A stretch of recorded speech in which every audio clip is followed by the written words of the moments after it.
ना मानेंगे हरगिज तुम्हारी ये बात। हाजिर करेंगे अपने चारों दामाद, दामाद हाजिर हो, दामाद हाजिर हो।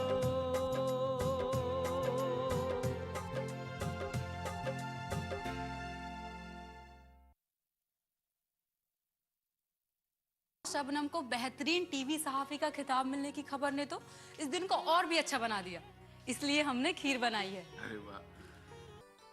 तुम्हारा शाहिद के मुतालिक क्या ख्याल है?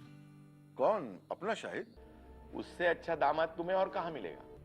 अरे यहाँ तक कि आपसे भी लड़का तलाश करने को कहते हैं। अरे आप ही क्यों नहीं मेरे लिए फरजाना का हाथ मांग लेती उनसे। बेचारा सरफराज लाख निकम्मा सही, लेकिन खानदानी तो है। देखिए मोहतरमा, मुझे क्या करना है और क्या नहीं करना है इसका फैसला मैं करता हूं, और हुक्म तो मैं किसी का लेता नहीं। ठीक है, तो आप नहीं मानेंगे।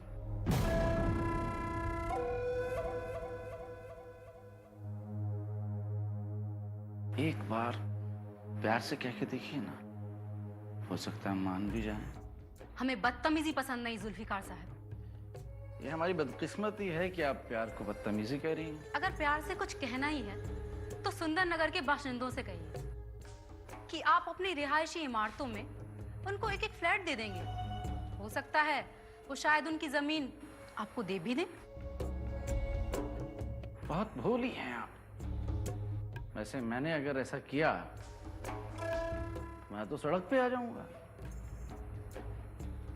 और आप जरा ये भी सोचिए ना रफिया साहबा, कि सुंदर नगर के बाशिंदे इन लग्जरी फ्लैट्स में रहने के लायक हैं भी कि नहीं। वो आप हम पर छोड़ दीजिए। शुक्रिया। वैसे मुझे खुदकुशी करने का शौक नहीं है। अब अगर आप इजाजत दें तो मैं कुछ अपने काम कर लूं।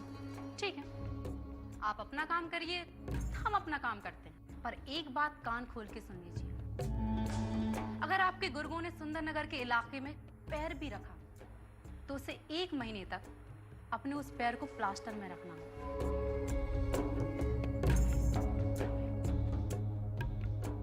रफिया साहब, आप तो सोशल वर्कर की जबान बोलते बोलते गुंडों की जबान बोलने लगी। क्या करें, मजबूरी है। जिसकी जो जबान हो उससे उसी की जबान में बात करो तो जल्दी समझ में आती है। जुमले अच्छे बोल लेती हैं आप। ठीक है,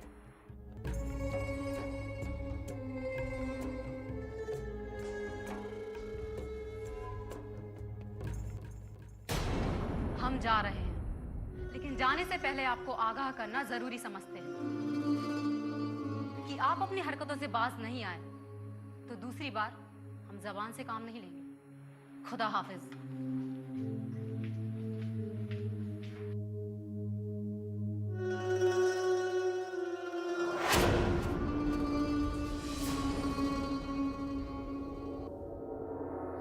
हमने अपनी खाला को आपकी पसंद नापसंद के बारे में तफसील से बता दिया था, इसलिए उन्होंने आपकी साहबजादियों के लिए उनके तई एक से बढ़कर एक नायाब लड़कों का रिश्ता तलाश किया है, और उन्होंने आपके लिए उनकी तस्वीरें भी भेजी हैं। भाई सबसे पहले तो अपनी खाला जान को हमारी तरफ से शुक्रिया कह देना। मैं इन रिश्तों और तस्वीरों पे गौर करने के बाद तुमको अपना फैसला सुनाता हूँ। ठीक है, बिल्कुल वाजिब है। वैसे लड़कों के बारे में तुम खातिर जमा रखो। खाला उन्हें बहुत करीब से जानती है। ये सब तुम्हारे बेटियों के लिए माकूल रिश्ते हैं। ठीक है जनाब, मैं अपनी बेटियों से राय मशवरा करने के बाद ही तुमको कोई जवाब दे सकूं। अब चाल तो चलो।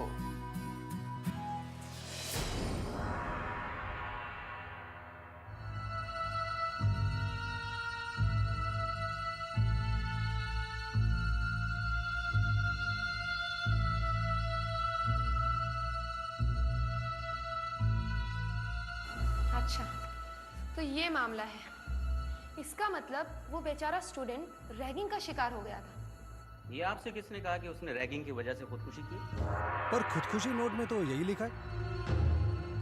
ये खुदकुशी नोट फर्जी भी तो हो सकता है। इंस्पेक्टर साहब, अब आप इस बात को झुटलाने की भी कोशिश कर रहे हैं कि जो खुदकुशी नोट मरने वाले ने खुद अपने हाथ से लिखा है वो असली नहीं है, जबकि इसमें साफ साफ लिखा है कि कॉलेज के कुछ मुकद्दम स्टूडेंट्स ने उसकी रैगिंग करके उसे इस कदर परेशान कर दिया कि उसे खुदकुशी करनी पड़ी। और तो और उसने इस खुदकुशी नोट में उन 3 लड़कों के नाम भी लिखे हैं। देखिए मोहतरमा, पहले तो हमें ये तफ्तीश करनी होगी कि ये खुदकुशी नोट मरने वाले ने ही लिखा है। देखिए, हमारे माहिरीन खत इस नोट की जांच पड़ताल कर रहे हैं, जल्दी कोई नतीजा सामने आएगा। लेकिन इंस्पेक्टर, खुदकुशी नोट अगर मरने वाले ने नहीं लिखा तो फिर किसने लिखा? हो सकता है उन लड़कों के किसी दुश्मन ने लिखा हो, सिर्फ उन सबको बदनाम करने के लिए। और आपको पता है, एमएलए कादरी साहब के साहबजादे भी शामिल हैं। अब बगैर सबूत के इतने बड़े आदमियों के बच्चों पर हम हाथ कैसे डाल सकते हैं, बताइए। अच्छा जी, लेकिन अगर माहिरीन खत ने ये तफसील दी कि ये खुदकुशी नोट उसी लड़के ने लिखा है, तो क्या आप एमएलए कादरी साहब के बेटे और उसके दोस्तों को गिरफ्तार करेंगे? देखिए ये तो तफसील आने के बाद ही देखा जाएगा, और हमें किसे गिरफ्तार करना है और किसे नहीं, ये मैं बताना आपको जरूरी नहीं समझता। अब आप जा सकते हैं। ठीक है इंस्पेक्टर साहब, हम चलते हैं, लेकिन एक बात याद रखिएगा कि हमारा चैनल तब तक चैन से नहीं बैठेगा और ना ही आपको बैठने देगा जब तक कि मुजरिमीन को उनके किए की सजा नहीं मिल जाती। खुदा हाफिज। अब्बू, और कितनी देर आप काम करेंगे? अरे बस, हम बेजार हो रहे हैं। बस थोड़ी देर और, तुम जरा सब्र से बैठो, 10 मिनट।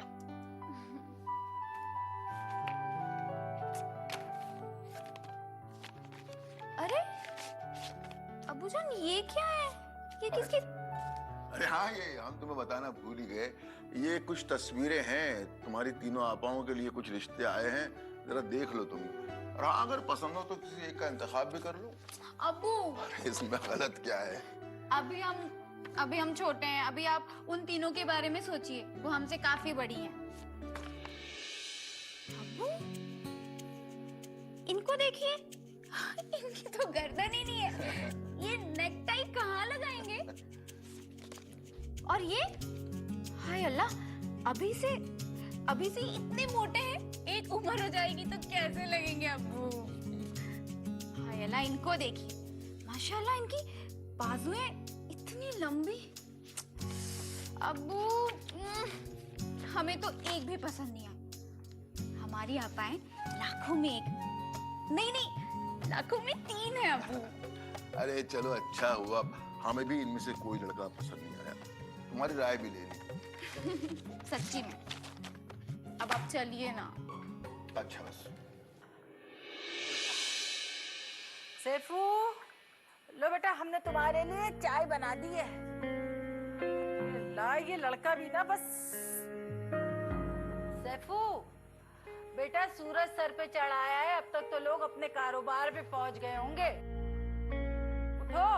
नानी जान, सोने दो ना अभी। अरे उन सब के पास कारोबार है, मुझे कहाँ जाना है? तुम जाओगे नहीं, लोगों से मिलोगे जुलोगे नहीं, तो क्या नौकरी घर चल के तुम्हारे पास आएगी? नानी जान, मुझे कहीं नहीं जाना है, मुझे नहीं करनी नौकरी वोकरी, मुझे तो सिर्फ हशमतुल्लाह का दामाद बनना है बस। हशमतुल्लाह भी मुझे याद आया, कल तुम्हारे मामू जान घर आए थे। क्या? मामू जान घर आए थे? हाँ। हमारे यहाँ? हाँ। आपने मेरे लिए बात चलाई? हाँ, चलाई थी। क्या बोले वो? तुम्हारे मुतालिक तो कुछ नहीं बोले, अलबत्ता शाहिद का जिक्र छेड़ दिया था उन्होंने। उस शाहिद को अपना दामाद बनाना चाहते हैं। उस कमीने ने मेरा हमेशा हक मारा है। सैफू, हमने भी बाल धूप में सफेद नहीं किए, हमने भी कह दिया कि खानदानी लड़का तलाश करो, और तुम्हारे और फरजाना के बाबत उनके कानों में बात भी डाल दी।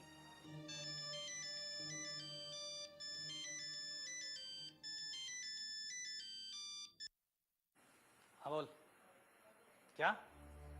किसने देखा? कहाँ पर?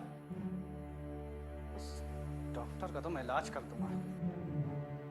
अच्छा, मेरे रास्ते में कोई भी आएगा ना, उसे छोड़ूंगा नहीं। रख। क्या हुआ, सब खैरियत तो है बेटा? हाँ नानी जाने, आप एक काम करिए, नाश्ता तैयार कर दी, मुझे बहुत जल्दी कहीं जाना है। अरे क्या खुदा, अजीब लड़का है ये। अब तक तो सोया पड़ा था, अब घोड़े पे सवार होके चल दिया।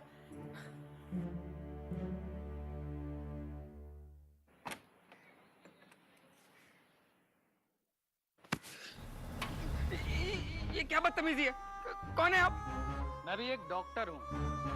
बस तुझ में और मुझ में ये फर्क है कि तू इंसान को बेहोश करके चीर फाड़ करता है और मैं बगैर बेहोश करे ही चीर फाड़ देता हूँ। मैं कुछ समझा नहीं। सुना है तुम डॉक्टर लोग बड़े ज़हीन होते हो। ठीक है, आपको मेरी गाड़ी, मेरा मोबाइल या मेरा बटुआ कुछ भी चाहिए वो ले जाइए, लेकिन मुझे छोड़ दीजिए। तूने क्या मुझे लुटेरा समझा है? तो फिर आपको क्या चाहिए? सुना है आजकल तू बड़ी दिल लगी कर रहा है। ये जो तेरे सीने में दिल है ना, इसमें इतने बिल करूंगा कि ये नहीं सोच पाएगा कि तेरे सीने में दिल था कि किसी चूहे का बिल था। अगर आज के बाद डॉक्टर फरजाना के इर्द गिर्द भी दिखाना तो आगे का जुमला तो तुम समझ ही गए होगे, या फिर मैं समझाऊं? नहीं, मैं समझ गया, मैं समझ गया। समझ गया ना? हाँ। जरा हमें भी समझा। यही कि मैं डॉक्टर फरजाना से दिल ना लगाऊं। दिल लगाना तो दूर की बात है, अगर उसके आसपास भी नजर आया ना तो फिर इस दुनिया में कभी नजर नहीं आओगे, समझे? समझ गया। फरजाना जी। डॉक्टर असलम, ये क्या हुआ आपको? ये आपका मुंह क्यों उतरा हुआ है? आपका रंग क्यों उड़ा हुआ है? तबीयत तो ठीक है आपकी? तबीयत तो सब ठीक है, लेकिन अगर आपको मुझसे नफरत थी या किसी बात की कोई शिकायत थी, आपको मुझसे कहना था ना। ये जान से मारने की धमकी दिलवाने की क्या जरूरत थी? धमकी? ये क्या कह रहे हैं आप? देखिए, ज्यादा बनने की कोशिश मत कीजिए। अभी अभी आपका आदमी आया था और मुझको धमकी देकर गया है कि आज के बाद अगर आप फरजाना जी के करीब भी दिखाई दिए ना, आस पास इर्द गिर्द कहीं भी दिखाई दिए ना, आपको घुमा देगा, हमें घुमा देगा, हमें जान से मार देगा। ये धमकी दी है उसने। कौन था वो? कौन था वो? ये तो हमें कैसे पता होगा? ये तो आपको पता होगा ना कौन था वो। देखिए, मेरा यकीन कीजिए, मैंने आपको धमकाने के लिए किसी को नहीं भेजा था। आपने नहीं भेजा? तो फिर वो कौन था? अच्छा, उसका नाम क्या था? नाम तो हमने पूछा नहीं और ना ही उसने बताया, पर वो हमें जान से मारने की धमकी जरूर देकर गया है। अरे भाई, ये बड़ी तशवीशनाक बात है कि किसी ने फरजाना के दोस्त डॉक्टर असलम को जान से मार देने की धमकी दी है। दिलवाले दुल्हनिया ले जाएंगे में शाहरुख खान ने कहा था ना कि बड़े बड़े शहरों में ये छोटी छोटी बातें होती रहती हैं, और हम बड़े शहर में रहने वाले लोग अगर ये छोटी छोटी बातों पर यूं ही ध्यान देते रहे तो फिर बड़े शहर में रहना हो गया। अबूजान, वैसे हमें लगता है कि डॉक्टर असलम के साथ किसी ने मजाक किया है। खुदा करे कि मजाक ही हो, लेकिन अगर मजाक नहीं हुआ तो हमें होशियार हो जाना चाहिए कि इस शहर में हमारा कोई ऐसा दुश्मन भी है जो खुलेआम घूम रहा है। आप सही फरमा रहे हैं अबू, हमारे लिए उस दुश्मन का पता लगाना बहुत जरूरी है, क्योंकि छुपा हुआ दुश्मन खुले दुश्मन से कहीं ज्यादा खतरनाक होता है। बिल्कुल, पर सबसे बड़ा मसला तो ये है कि वो छुपे हुए दुश्मन का हम पता लगाए कैसे? इसका एक ही रास्ता है। कौन सा रास्ता? डॉक्टर असलम को ये कहा गया है ना कि अगर वो फरजाना के घर के इर्द गिर्द दिखाई दिए तो जान से मार देंगे, यही ना? तो फिर डॉक्टर असलम को कह दो कि वो हमारे घर के इर्द गिर्द दिखाई दे। जैसे ही वो हमारे घर के इर्द गिर्द दिखाई देगा, वो गुंडा उसे मारने के लिए आएगा और हम उसे पकड़ लेंगे। खुदा ना खास्ता अगर हम उसे पकड़ नहीं भी सके तो कम से कम हम उसे पहचान तो लेंगे कि आखिर वो है कौन। बेवकूफ जैसी बातें मत करो। अरे किसी दुश्मन का पता लगाने के लिए हम किसी मासूम इंसान की जान खतरे में नहीं डाल सकते। अरे आपा, वैसे भी डॉक्टर असलम की जान खतरे में है। अगर उन्होंने थोड़ा सा और खतरा मोल ले लिया तो क्या फर्क पड़ता है? महक, तुम इतने संगीन मसले पे अपना मशवरा ना ही दो तो बेहतर होगा।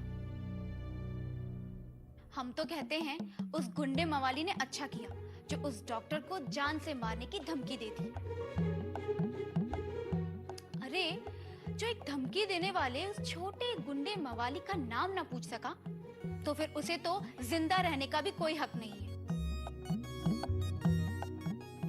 और अगर डॉक्टर असलम ने उस मवाली का नाम पूछ लिया होता तो हमारे अब्बू की भूख ना खत्म होती।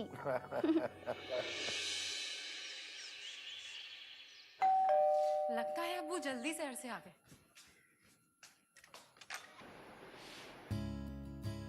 अस्सलाम वालेकुम। तुम तुम्हारे ये चेहरे के तासुरात देखने के लिए मैंने बहुत मेहनत की। तुम भी ना। मैंने सोचा कि उस वक्त घर पहुंचा जाए जब मैं कॉलेज, फरजाना अस्पताल और शबनम नामा निगारी पर गई होगी। और आई नो कि मामू जान का ये सैर का वक्त होता है। अलबत्ता 100% यकीन था कि दरवाजा तुम ही खोलोगी। क्यों? ममदू मियां भी तो दरवाजा खोल सकते थे। हाँ हाँ, अब इतना तो रिस्क लेना ही पड़ता है। मान गए जनाब की बहुत होशियार है। वैसे आपका सामान वगैरह कहाँ है? आप तो अगले हफ्ते आने वाले थे ना। लगता है जनाब 1 से 2 होने का ताज्जुब भी देने वाले हैं। वैसे तफरीह के लिए हिंदुस्तान आए हैं या फिर लौट ही आए हैं? बस बस बस, तुमने तो सवालों की झड़ी लगा दी। ओके, मैं आखिरी सिरे से स्टार्ट करता हूँ। मैं इंडिया वापस आ गया हूँ। तफरीह के लिए बिल्कुल नहीं आया हूँ और 1 से 2 होने का तो सवाल ही पैदा नहीं होता। उसके मुतालिक जब भी सोचूंगा तो सबसे पहले तुम्हें खबर होगी।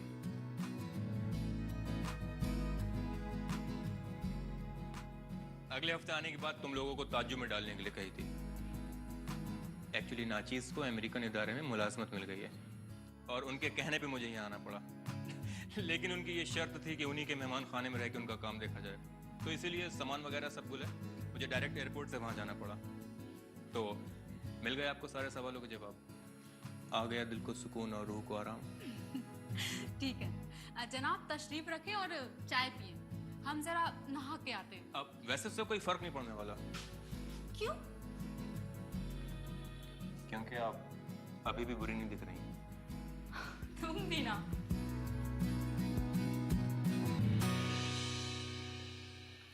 बेटा हम क्या बताएं, तुम्हें यहाँ देखकर हमें जिस कदर खुशी हो रही है उसका इजहार हम लफ्जों में नहीं कर सकते। हाँ मुझे भी अपने लोगों के बीच लौटकर बहुत अच्छा लग रहा है। और भाई तुमने ये अपनी नई मुलाजिमत के बारे में हमें बताया, उससे हमारा दिल बाग-बाग हो गया। लेकिन मामू जान, मैं एक बात के लिए बहुत शर्मिंदा हूँ कि मैंने नौकरी कबूल करने से पहले आपसे इजाज़त नहीं मांगी। एक्चुअली मुझे भी बाद में मालूम पड़ा मैं इस नौकरी में आप लोगों के साथ इस घर में नहीं रह पाऊंगा। मुझे इदारे के ही मेहमान खाने में रहना होगा। ठीक है बेटा, लेकिन अब हमारा दिल इतना छोटा भी नहीं है। हम तो बस यही चाहते हैं और अल्लाह से दुआ करते हैं कि तुम बहुत तरक्की करो। आमीन। वैसे अब्बूजान कितनी अच्छी बात है ना, अमेरिका जैसे मुल्क के इदारे हमारे मुल्क में पैसा लगा रहे हैं। इनका इदारा हमारे यहाँ IT पार्क बना रहा है। अरे भाई, आज हिंदुस्तान के बगैर दुनिया का गुजारा मुमकिन नहीं है। फरमाइए। आप? जी हाँ, राफिया बोल रही हूँ। क्या गुंडे दोबारा आए थे? बोर्ड लगा रहे हैं? घबराइए नहीं, ये सब गैर कानूनी काम है। हम ऐसा नहीं होने देंगे। देखिए, रोइए नहीं, हौसला रखिए, अल्लाह पे भरोसा रखिए। क्या हुआ बेटा? अब्बू जुल्फिकार के गुंडे फिर से आ गए हैं बस्ती में और बोर्ड लगा रहे हैं। लोगों को धमका रहे हैं कि बस्ती खाली करो। कहते हैं कि काम का आगाज करना है। कौन है ये जुल्फिकार जनाब? कहने को तो एक मेहमान है, पर अल्लाह करे कि तुम्हारा कभी वास्ता ना पड़े उनसे। हमारा वास्ता तो पड़ ही चुका है क्योंकि तुम्हारा वास्ता जो पड़ गया। हाँ बेशक बेशक। और अमेरिका में मजा आया? हाँ, अमेरिका की तो बात ये लगे। हम लोग को तो भूल ही गए हो गया वहाँ पे। नहीं, ऐसा कुछ नहीं है। और घर पे सब कैसे हैं? सब अल्लाह का शुक्र है। और तुम्हारी वो? वैसे जैसे छोड़ के अमेरिका गया था। यार तो नवाब साहब से बात क्यों नहीं कर लेते अपने मुतालिक?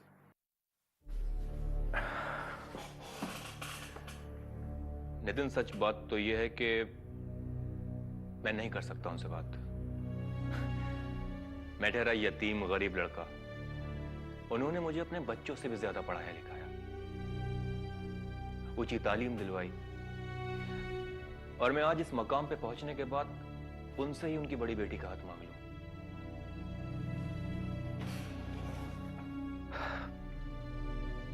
कहां तक जायज है ये सब कुछ, मैं खुद भी नहीं जानता। तो फिर कैसे चलेगा शाहिद? कुछ रिश्ते बेनामी रह जाते हैं।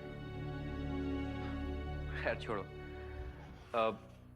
नितिन, हमारा जो आईटी पार्क का काम चल रहा है, क्या उसकी तामीर के लिए तखमीने मंगवाए गए हैं? हाँ, उसके तो इश्तहार भी छप चुके हैं। हाँ ठीक है, हमें ख्याल रखना होगा कि उसमें गलत किस्म के लोग शामिल ना होने पाए। अब किसी के चेहरे पे तो लिखा नहीं होता कि कौन गलत है कौन सही, जो हम देख ले। इंसान कुछ मालूमात अपने कानों से भी हासिल कर सकता है। हमारा इदारा बिल्कुल नहीं चाहेगा कि गलत लोगों के हाथ मजबूत किए जाएं, समझे? हाँ समझ। आदाब इंस्पेक्टर साहब। आदाब। अरे शबनम साहिब, आप लोग तशरीफ रखिए, मैं अभी हाजिर हूँ। कमाल है शबनम, उस दिन तो बड़े अकड़ के बातें कर रहा था, आज इंस्पेक्टर साहब के तेवर ही बदले हुए हैं। लगता है एसीपी सिन्हा ने इसका दिमाग दुरुस्त कर दिया है। आप एसीपी सिन्हा को कब से जानती हैं? कुछ ही वक्त से, मगर वो एक सख्त और निहायत ही ईमानदार पुलिस ऑफिसर हैं और हमेशा ये चाहते हैं कि पुलिस महकमा भी अपना काम पूरी ईमानदारी और मुस्तैदी के साथ करे। ताज्जुब है शबनम, मुझे तो पता ही नहीं था कि पुलिस महकमे में इतने ईमानदार और अच्छे लोग भी हैं। देखो अनुराग, जैसे हमारे माशरे में अच्छे और बुरे दोनों तरीके के लोग मौजूद हैं, वैसे ही पुलिस महकमे में भी हैं।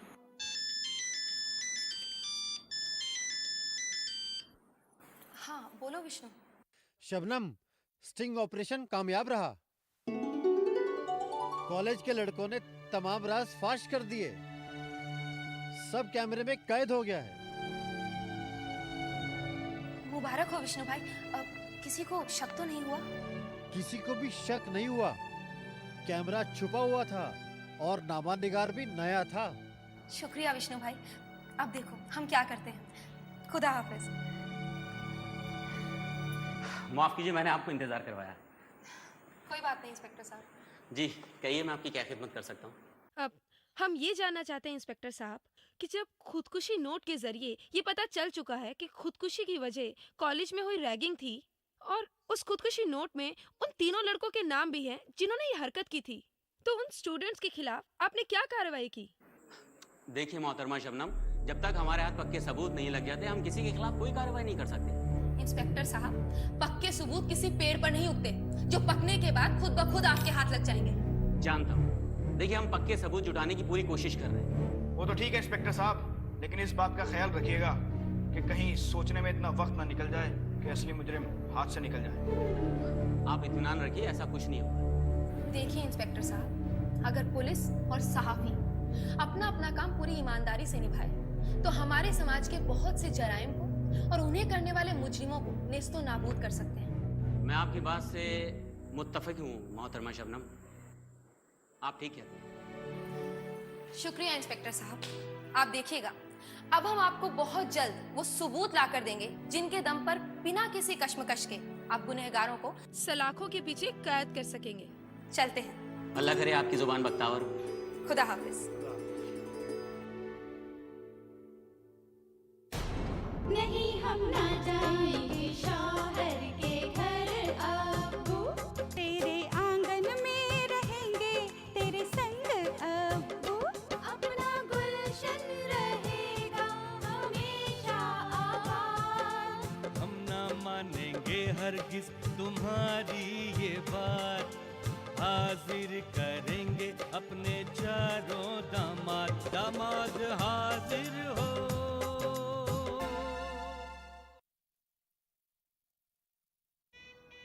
हनीमून के लिए कहाँ जाना है? कहाँ जाना है मैडम? कहाँ? शादी के पहले आता है सीजन शादी.com का, आज ही डाउनलोड कीजिए। लड़कियां बैठी थी पांव डालकर, रोशनी सी हो गई तालाब में।